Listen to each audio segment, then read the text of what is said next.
It is October 13th, 2025. Brian Callahan is still coaching football games for now. James Franklin is not. What a world. Here to recap Callahan and the Tennessee Titans' latest loss, a 20-10 decision in Las Vegas. I'm Blaine Kellar, joined by the Titan insider Terry McCormick. Mark Rogers, our producer, in the background. Terry, felt like any hope that was held from a promising fourth quarter last week in Arizona dissipated pretty quickly when the Titans took on Las Vegas on Sunday. Yeah, just more of the same stuff that we've seen for most of this year, just unable to find any sort of offensive rhythm. The sacks were back, the inability to keep drives alive, and just general malaise surrounding the offense. I don't know. Some of it has to be the play calling. Some of it has to be the execution of those plays. It's a collective failure, shall we say, in terms of what the Titans are doing right now. Yeah, we're going to talk about what changes we think the Titans could make as a team offensively in their struggles throughout this season with both quarterback Cam Ward and the pieces surrounding him on the other side of this break. First, let me tell you about our friends at the Mint Gaming Hall. Circus Sports, the largest sportsbook in Kentucky, is open for business at the Mint Gaming Hall in Franklin, Kentucky. With an 80-foot sportsbook screen and stadium-style seating, the Mint's the place to be to watch NFL football, to watch college football, now sans James Franklin, and the championship series of baseball that's happening right now in MLB. Circus Sports and the Mint are proud sponsors of our show.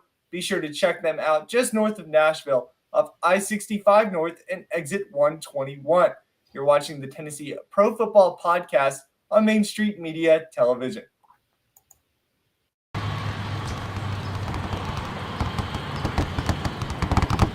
The winning just got closer. All new Sportsbook, the latest gaming machines, live horse racing, and more. The Mint Gaming Hall, Kentucky Downs. Winning just got closer. At Delta Dental of Tennessee, we know our success begins and ends with providing superior quality service, and that includes serving those who need it most. This year, we're celebrating 25 years of giving back to the community we call home. Delta Dental, along with our Smile 180 Foundation, supports Tennessee's dental colleges and oral health education, children's hospitals, free and reduced cost dental clinics, and other like-minded charities. Here's to the next 25 plus years of ensuring healthy smiles. Deep in a forest at Nashville Zoo, new creatures here for you to view. Phantoms graced in black and white swing high in trees of dappled light. In rocky crags, tall and steep, small antelopes with nimble feet. A wise old man with beard of white, a sentry perched on stony height. Amidst it all, a hunter lies, with coat of gold and steely eyes. A new adventure just for you. Leopard Forest at Nashville Zoo. Open now. He shoots, and he scores!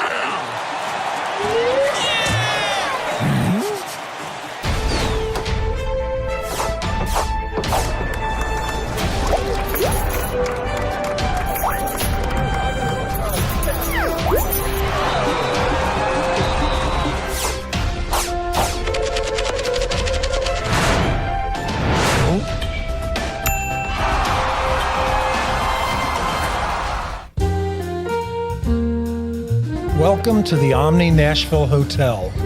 Urban elegance with a vintage touch.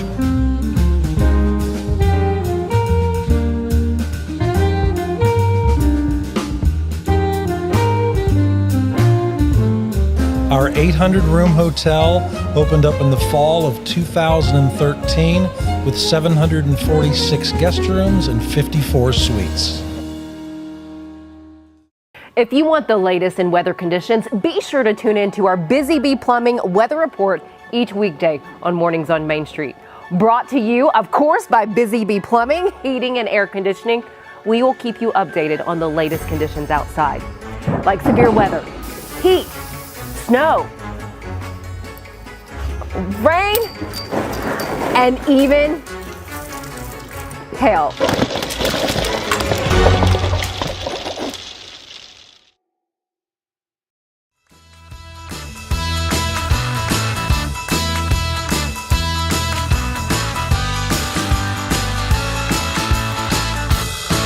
And we're back on the Tennessee Pro Football Podcast, brought to you by Main Street Media Television and the Mint Gaming Hall. Blaine Kellar here with Terry McCormick, recapping the Titans' 20-10 loss in Las Vegas to the Raiders. Seemed like the offense never really got going, Terry, until they went into a 2-minute, a tempo offense at times. And the biggest question I walked away from this week's game thinking was, why don't they just do this more regularly? Why is that not just the installed offense? Why not just try that with Cam Ward?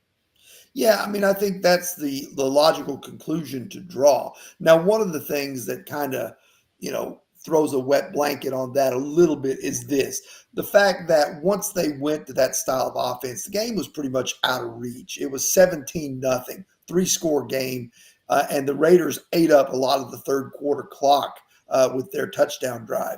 And so in garbage time, the Raiders are content to give up 8 to 10 yard passes and let you chew up what's left of the clock as you move down the field. And that's what we saw a lot of in the third and fourth quarter from the Titans offense. Yes, they did do the hurry up, and that does seem to be more effective, and Cam Ward seems to be much more comfortable in that.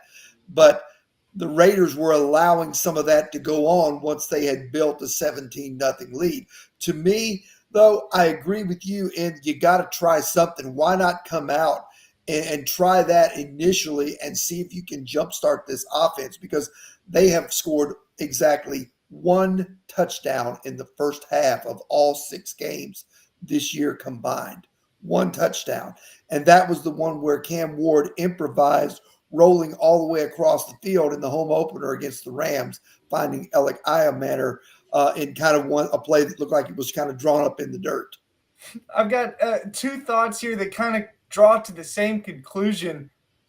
Yeah, the thought is that sometimes if you go into a tempo offense, you may be putting your defense in a bad position. If you don't convert, you waste very little time of possession, and then you're putting your defense right back out in the field. That's the typical argument against going into a hurry-up, faster offense. But things don't get much worse than the defense starting on its own 2-yard line and continuing to give up points like they did against the Raiders. This offense that the Titans, that Brian Callahan, Bo Hardegree, and Nick Foles are employing right now, that's doing the same thing that a tempo offense would if it were failing. And that's not to say that it would, because Cam Ward has said, I would live in the 2-minute drill if I could. Yeah, and I think that, there comes a point where you have to do with a young quarterback. You have to let him do what he can do, even if he can't do your offense, and then let him learn your offense as it goes along. To me, the classic point of that was when Lamar Jackson was a rookie quarterback. The Ravens basically went from a pocket passer in Joe Flacco, who loved to sling the ball down the field, and went to Lamar Jackson, who at that point in his career as a rookie was much more runner than passer. So what did John Harbaugh do? Did he try to make him a pocket passer and learn the offense on the fly? No, he didn't do a lot of that. He said, you go be you, we'll fit the pieces around you, and then you can learn as you go. And look what happened. Lamar Jackson was competent as a rookie, mainly because of his legs. And then now, 5, 6, 7 years later that he's been in the league, he's a 2-time MVP. Now he's injured right now, but he's just as deadly with his arm as he is with his legs, which brings my other point up, Blaine. Cam Ward is on pace to take 71 sacks. He's already taken 25 through 6 games. 71 sacks. That's David Carr territory. You can't have that. One of the things I think that they have to do, and maybe that is, this is something, we know that Cam wants to stay in the pocket and try to get rid of the football and find a receiving outlet. But I think Cam is going to have to start thinking self-preservation here and start to escape the pocket and run if he has to, because he's run for hardly any yards at all this year. I don't think he had a single scramble yesterday, if I recall correctly. I don't think he ran one time in terms of trying to escape the pocket and get out of trouble to get downfield. Now, granted, he was bottled up pretty quickly a few times on those 6 sacks. Mm-hmm. But I think for his own sake and for the sake of moving the chains, I think he's got to incorporate more of that into his game. I think he looked more like Geno Smith did yesterday in the pocket, and I said this before we went on the air. Just Geno had one scramble, but he about injured himself on it. He is that unwilling to escape the pocket, and you've seen how that could hurt him, how that hurt Geno both physically and has hurt his team through the first couple of weeks of this season. The Raiders, not a good football team, still found a way to be better than the Titans. And I go back to this other thought on the Titans' tempo offense. Yeah, they've scored a couple of times. They scored twice on Sunday in the tempo, in garbage time. That's the defense you can make against what the numbers show. But we've already talked about how little the Titans' offense scores on its own in its original form. And the other thought I have about this, Terry, is that, I go back to what Mike Borgonzi and Chad Brinker talked about over the summer in a story I wrote shortly after the draft, that these rookies that they drafted, Alec Iomana, Gunnar Helm, Chim DK, the offensive players were fit to complement Cam Ward, whether they said it outright or not. They drafted guys that would complement the number one overall quarterback. If you're going to invest your future into number one quarterback Cam Ward, why not do the same in the style of offense that fits him best? I agree. I don't disagree with you at all. I think, that's part of the same thing that was Will Levis's downfall is they came in, everything changed. They went to the style of offense that they use where he had been a product in his college career when he'd had success and in his rookie year when he had some modest success in the second half of that year, play action vertical. Now, granted, he had Derrick Henry in the backfield, and that made a world of difference because that tightened up the box and allowed him to be able to throw over the top. Cam Ward does not have that. Tony Pollard is not going to pose the same threat in the backfield that Derrick Henry did. But you still have to run the football enough to give Cam Ward the opportunity to use some play action, and then to your point, to be able to use the tempo stuff, to be able to roll out. Do something other than just a 5-step drop and Cam trying to get the ball off before, if some receiver can get open or before the pocket collapses in on him, because that is certainly not working right now with this offense. And they just, this offense is a derivative of what Brian Callahan is familiar with, from his days in Denver, from his days in Detroit, from his days in Cincinnati. Well, yeah, it looks pretty good when Joe Burrow's throwing to Jamar Chase. It doesn't look so great when Cam Ward's throwing to Chim DK. 13.8 points, or am I being too generous on the average, Terry? That's correct. 83 through 6 games. Jeez. And I go back to last year. There were glimpses, maybe halfway hopeful signs that this offense could do something. The Houston game points out there were a few explosive plays that they could create to stay in games. The Chargers game comes to mind. There was one at Nissan Stadium. The Vikings game. Outside of that, though, that's 3 games. Is there another moment that comes to your mind that makes you think, and maybe Arizona, you can throw in Arizona too, but that's more of the Cardinals' miscues. Is there a moment that shows that this offense that they've been trying to drive into the Titans is going to work? No. I mean, honestly, last year, there were a handful of explosive plays. There were a few times that it was, reasonable to be excited. I mean, when Will Levis didn't turn the football over, the offense had moments where it looked fairly explosive. Now I see hardly any of that. They've had one 47-yard play to Calvin Ridley, one 38-yard play to Calvin Ridley, both in the Arizona game. Other than that, everything has been when, explosive plays count 20 yards or more pass plays. Everything has been in that 20 to 25-yard range, which that's nice. But occasionally you've got to burn the defense. You've got to hit something for 50, 60, 70 yards to pump, not only make the defense respect what you can do on a go route or a deep post, but also just to pump some life into your own offense that a big play is capable. Right now, this offense is just not providing any big plays from anyone. You talked about Will Levis and his turnover issues. Cam Ward's starting to look that way too. Yeah, I mean, 3 turnovers yesterday, 2 lost fumbles. I went back and looked it up. Will Levis lost 6 fumbles last year. I think he fumbled 10 times and lost 6 of them. Now, some of those were quarterback center exchanges and things like that. Cam Ward has not had that problem, but he's already lost 4 fumbles in the first 6 games. His interception totals are much better than what Levis's were at this point last year, because Levis was, going through some issues where he was throwing the ball to the other team fairly regularly under duress. Cam Ward has not done that nearly as much, but he does still only have, going back to the lack of explosiveness, he only has 4 interceptions, but he only has 3 touchdown passes. And that last fumble that he had that sealed the game, Titans are trying to drive to draw it within 1 score late. He just loses the football. There's no defender there that impacts him. He's trying to transfer it from one hand to the other, I think is how I saw it on replay. And he just loses the ball. I feel like this most recent game was maybe Cam Ward's most rookie-like performance.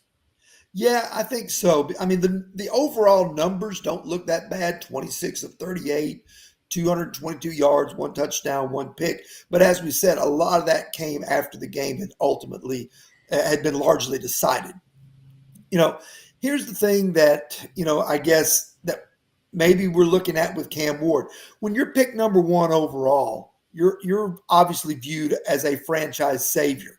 And I'm not saying that Cam Ward can't get to that point, but to expect him to roll out of bed and put this team on his shoulders and carry them to wins as a rookie quarterback is far too much of an ask. And I think the expectations that a lot of the fan base probably placed on Cam Ward were much too high.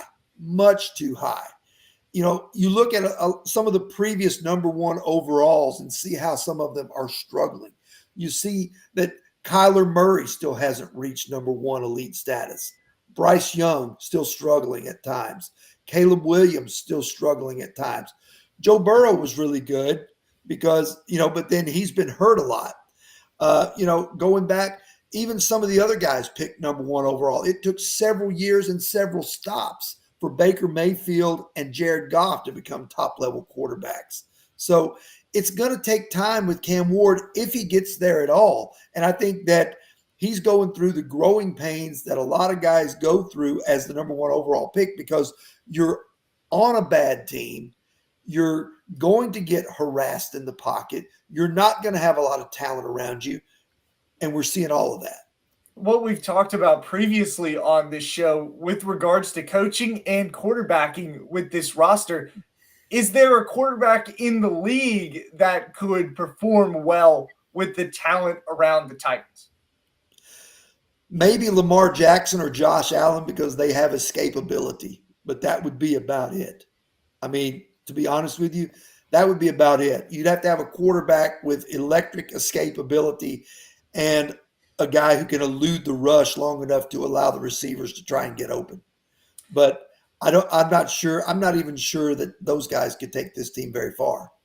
Things don't get any easier either. Coming back home to Nissan Stadium, a familiar foe heading to the opposite sideline. It's Mike Vrabel with the 4-2 Patriots going to take on the Titans, taking on his former team. We're talking about that and our Titans stock report on the other side of this break. You're watching the Tennessee Pro Football Podcast on Main Street Media Television.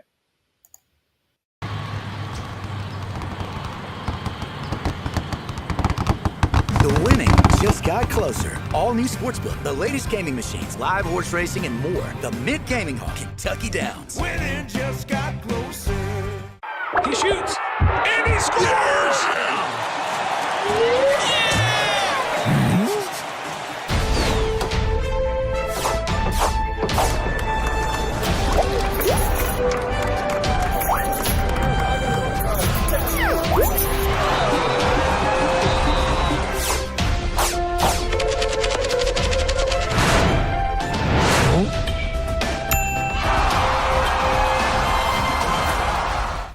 At Delta Dental of Tennessee, we know our success begins and ends with providing superior quality service, and that includes serving those who need it most. This year, we're celebrating 25 years of giving back to the community we call home. Delta Dental, along with our Smile 180 Foundation, supports Tennessee's dental colleges and oral health education, children's hospitals, free and reduced cost dental clinics, and other like-minded charities. Here's to the next 25 plus years of ensuring healthy smiles. Deep in a forest at Nashville Zoo, new creatures here for you to view. Phantoms graced in black and white swing high in trees of dappled light. In rocky crags, tall and steep, small antelopes with nimble feet. A wise old man with beard of white, a sentry perched on stony height. Amidst it all, a hunter lies, with coat of gold and steely eyes. A new adventure just for you. Leopard Forest at Nashville Zoo. Open now.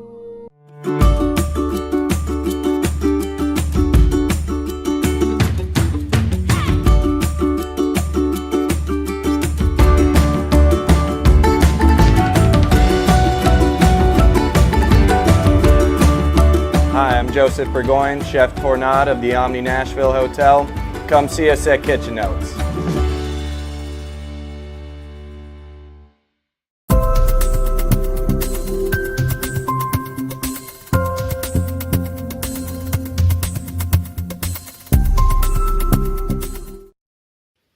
Our Titans stock report is brought to you by Circus Sports and the Mint Gaming Hall. Be sure to check out Spring Hill Suites and Iron Steakhouse around the Mint in Franklin, Kentucky. Again, proud sponsors of our show. Terry, I think a collective stock down could be given to Titans fans overall with what is about to hit Nissan Stadium.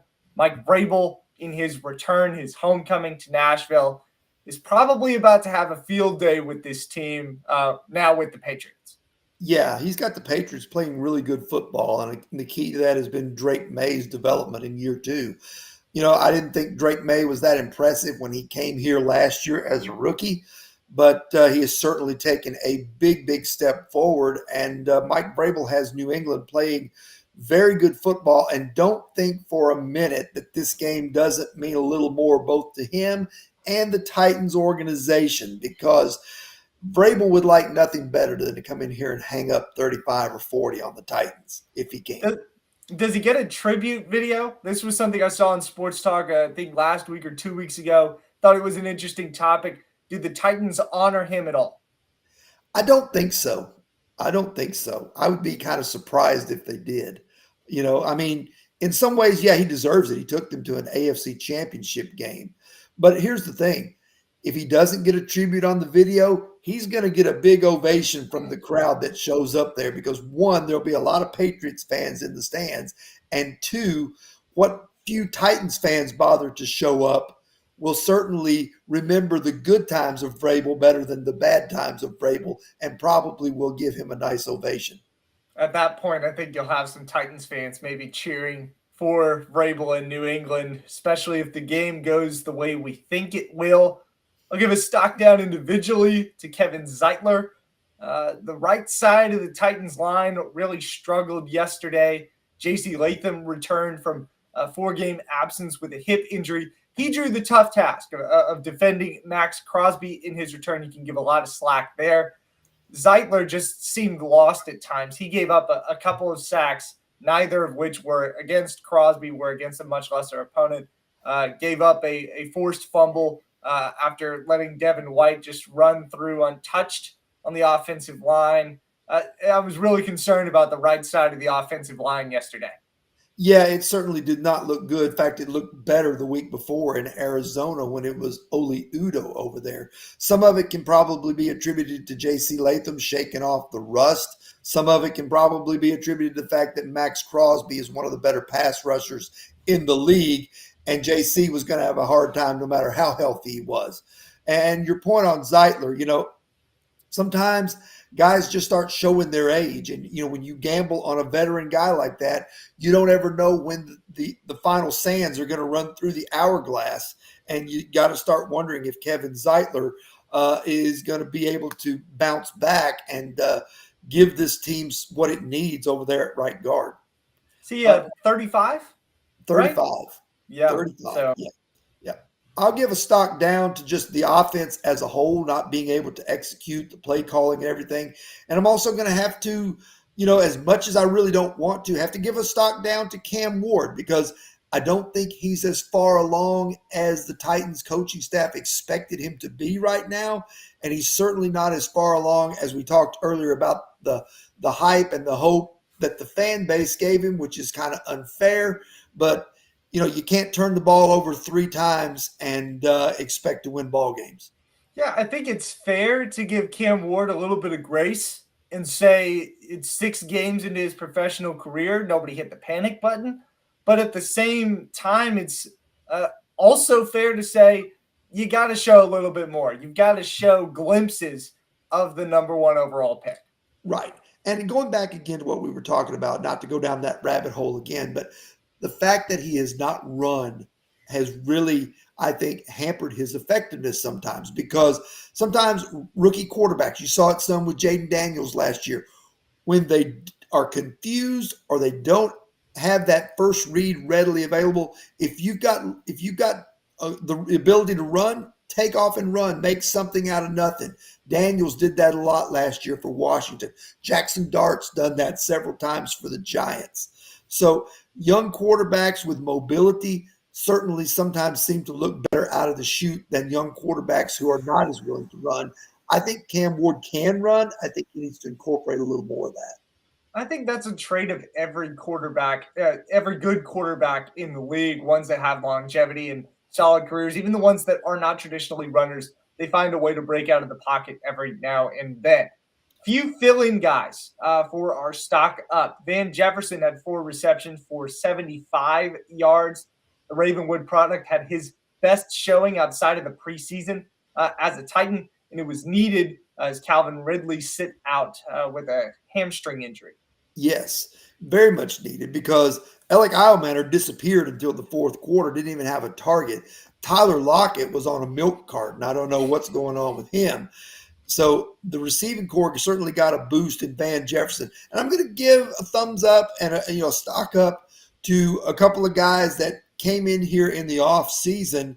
One of them actually fairly late, Jihad Ward and Draymond Jones. Actually did a decent job yesterday rushing the passer, getting to Geno Smith. A couple of sacks actually got wiped out by penalties, or they would have had more. But both those guys were pretty active along the line of scrimmage yesterday. And that was good to see with Arden Key out and now Femi Oladejo down with a calf injury.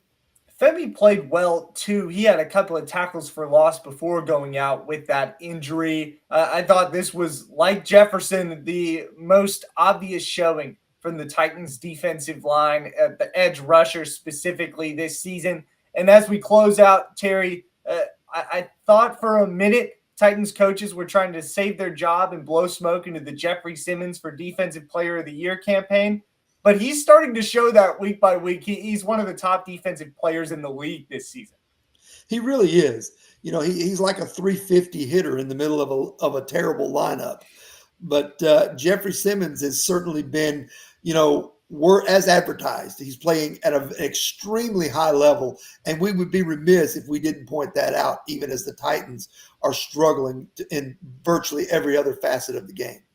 There are a few bright spots on this Titans team. As I said a week ago, you've got to keep up hope. You've got to try to point out some bright spots every now and then, as we do on our show. Thanks so much for tuning in to another edition of the Tennessee Pro Football Podcast, brought to you by the Mint Gaming Hall and Circus Sports. Be sure to check out TitanInsider.com for all the coverage this week. We'll see you back here next week to wrap up New England.